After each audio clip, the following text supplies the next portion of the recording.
ഇത് കാസർഗോഡിനോടുള്ള ഒരു തികഞ്ഞ അവഗണനയാണ്. മാത്രമല്ല കേന്ദ്ര ഗവൺമെൻറ്റും കേരള ഗവൺമെൻറ്റും വിചാരിച്ചിരിക്കുന്നത് കണ്ണൂരാണ് കേരളത്തിൻ്റെ അതിർത്തി എന്നാണ്. അത് തെറ്റായ ഒരു ധാരണയാണ്. ഞാനത് കേന്ദ്രത്തെ പലപ്പോഴും പറഞ്ഞ് മനസ്സിലാക്കിയിട്ടുണ്ട്. കേരള ഗവൺമെൻറ്റിനെ പറഞ്ഞു മനസ്സിലാക്കേണ്ട കാര്യമില്ല. കാര്യം അവർക്കതിനെക്കുറിച്ച് നല്ല ബോധ്യമുണ്ട്. അപ്പോൾ കണ്ണൂരല്ല കേരളത്തിൻ്റെ അതിർത്തി, കാസർഗോഡും അല്ല. കാസർഗോഡ് തലപ്പാടി വരെയുണ്ട്. അതുകൊണ്ടാണ് സ്വാഭാവികമായി പല തീവണ്ടികളും മംഗലാപുരം വരെ നീട്ടുന്നത്. ഇപ്പോൾ നമുക്കറിയാം ഇപ്പം ഞാൻ ഈ ആവശ്യം ഉന്നയിച്ച് ശ്രീധരനെ കാണുന്നുണ്ട്, അതുപോലെ തന്നെ മുഖ്യമന്ത്രിയെ കാണുന്നുണ്ട്, അതുപോലെ കേന്ദ്രമന്ത്രിമാരെ ഞാൻ കാണുന്നുണ്ട്. ഈ ആവശ്യം ശക്തമായി കേന്ദ്ര മന്ത്രി 28-ാം തീയതി പാർലമെൻറ്റ് ആരംഭിക്കുകയാണ്. അപ്പോൾ റെയിൽവേ മന്ത്രിയോടും കേന്ദ്ര ഗവൺമെൻറ്റിനോടും സംസ്ഥാന ഗവൺമെൻറ്റിനോടും ഇതിന് നേതൃത്വം കൊടുക്കുമെന്ന് പ്രഖ്യാപിച്ച ശ്രീധരനെ കണ്ട് ഈ ആവശ്യം ഞാൻ ഉന്നയിക്കും.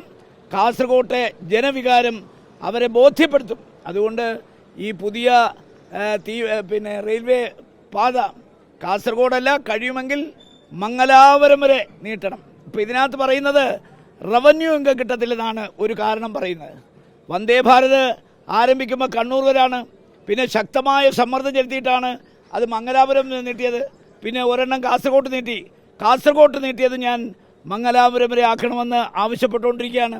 കാരണം ഇന്ന് ഇന്ത്യയിൽ ഓടുന്ന വന്ദേ ഭാരത് തീവണ്ടികളിൽ ഏറ്റവും കൂടുതൽ റവന്യൂ വരുമാനമുള്ള റൂട്ട് തിരുവനന്തപുരം കാസർഗോഡും തിരുവനന്തപുരം മംഗലാപുരമാണ്. അതുകൊണ്ട് റവന്യൂ ഇങ്ങത്തെക്കുറിച്ച് ആരും ഭയപ്പെടണ്ട. പിന്നെ ഈ തീവണ്ടി കാസർഗോട്ടോട്ട് മാറ്റിയാൽ സ്റ്റേ ചെയ്യാൻ ഒരു ലൈൻ വേണം, ഫ്യുവലിംഗ് വേണം, വാട്ടറിംഗ് വേണം. വന്ദേ ഭാരത് കാസർഗോട്ട് സ്റ്റേ ചെയ്യാൻ തീരുമാനിച്ചപ്പോൾ ഇവിടെ ഫ്യുവലിങ്ങിൻ്റെ സംവിധാനമുണ്ട്, വാട്ടറിങ്ങിൻ്റെ സംവിധാനമുണ്ട്. ഒരു തീവണ്ടി രാത്രിയിൽ അത് ഈ പറയപ്പെടുന്ന സൂപ്പർ സ്പെഷ്യാലിറ്റി തീവണ്ടി രാത്രിയിൽ സ്റ്റേ ചെയ്താൽ അതിനുള്ള എല്ലാ സംവിധാനങ്ങളും കാസർഗോട്ടുണ്ട്. ഇനിയിപ്പോൾ 37 ഏക്കർ സ്ഥലം കുമ്പള സ്റ്റേഷൻ്റെ റെയിൽവേയുടെ കയ്യിലുണ്ട്. അത് വേണമെങ്കിൽ ഒരു സാറ്റലൈറ്റ് സ്റ്റേഷനാക്കാം. ഇപ്പം തിരുവനന്തപുരത്ത് യാത്രക്കാരെ ഇറക്കിയിട്ട് പല തീവണ്ടികളും രാത്രിയിൽ സ്റ്റേ ചെയ്യുന്നത് കൊച്ചുവേളിയിലാണ്. എന്ന് പറഞ്ഞ പോലെ കൊച്ചുവേളി സ്റ്റേഷനെ പോലെ ഈ കുമ്പള സ്റ്റേഷൻ ഡെവലപ്പ് ചെയ്താൽ ആ 37 ഏക്കർ സ്ഥലം ഫലപ്രദമായി വിനിയോഗിച്ചാൽ 3 ട്രെയിനുകൾക്ക് കാസർഗോട്ടേക്ക് നീട്ടാൻ പറ്റും. ഒന്ന് തിരുവനന്തപുരം കണ്ണൂർ ജനശതാബ്ദി, 2 ആലപ്പുഴ കണ്ണൂർ എക്സിക്യൂട്ടീവ് എക്സ്പ്രസ്.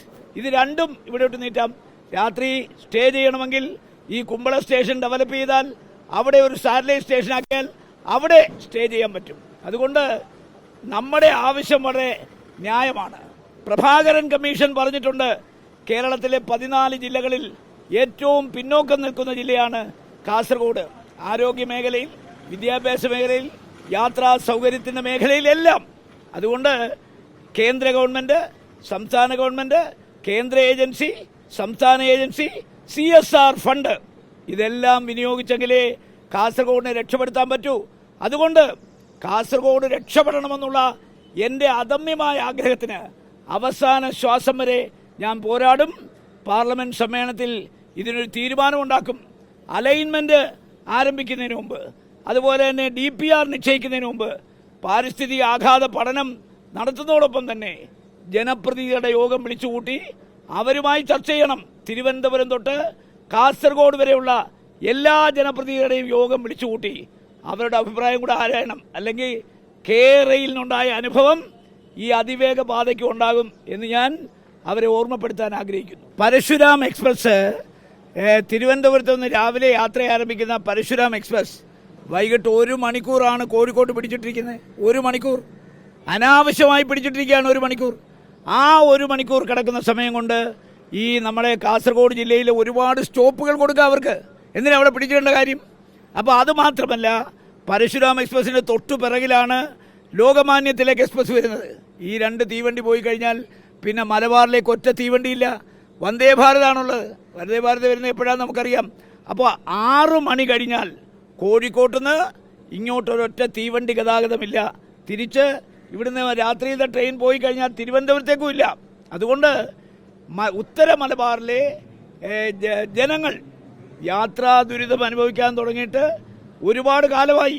ഇത് ഇവരുടെ കേന്ദ്ര ഗവൺമെൻറ് ശ്രദ്ധയിൽ പെടുത്തി ഞാൻ അയച്ചുള്ള കത്തുകൾ മുഴുവൻ നിങ്ങൾക്ക് തരാം. ഓരോ പ്രാവശ്യവും മന്ത്രിയെ കണ്ട് ഈ ആവശ്യം ഉന്നയിക്കുന്നു. പക്ഷേ ഒരു പരിഹാരം കണ്ടെത്താൻ ഇതുവരെ കഴിഞ്ഞിട്ടില്ല.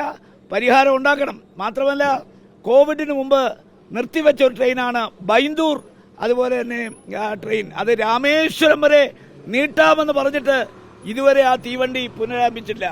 മാത്രമല്ല, ഒരു മെമു ട്രെയിൻ വേണമെന്ന് നമ്മൾ പറഞ്ഞിട്ടുണ്ട്. കോയമ്പത്തൂരിൽ നിന്ന് കണ്ണൂരേക്ക് വരുന്ന ഷട്ടിൽ ട്രെയിൻ അതും കാസർഗോഡ് വരെ നീട്ടണമെന്ന് ആവശ്യപ്പെട്ടിട്ടുണ്ട്. കാരണം വൈകുന്നേരം 6 മണി കഴിഞ്ഞാൽ കോഴിക്കോട്ട് നിന്ന് ഇങ്ങോട്ട് യാതൊരു യാത്രാ സംവിധാനവും ഇല്ല. ആളുകൾ വളരെ ബുദ്ധിമുട്ടുകയാണ്.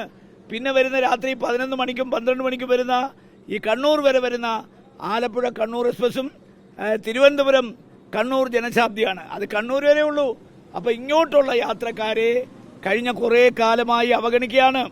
അതുകൊണ്ട് ആ അവഗണന അവസാനിപ്പിക്കാൻ അതിശക്തമായ തീരുമാനമെടുത്ത് നമ്മൾ മുന്നോട്ട് പോകും.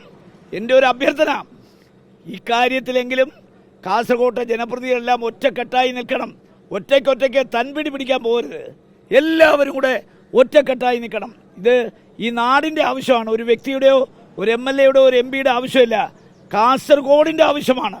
അപ്പോൾ എല്ലാവരും ഒരേ മനസ്സോടെ ഒറ്റക്കെട്ടായി ഈ ആവശ്യം നേടിയെടുക്കാൻ അണിനിരക്കണമെന്ന് കാസർഗോട്ടെ ജനങ്ങളോട് ഞാൻ അഭ്യർത്ഥിക്കുകയാണ്.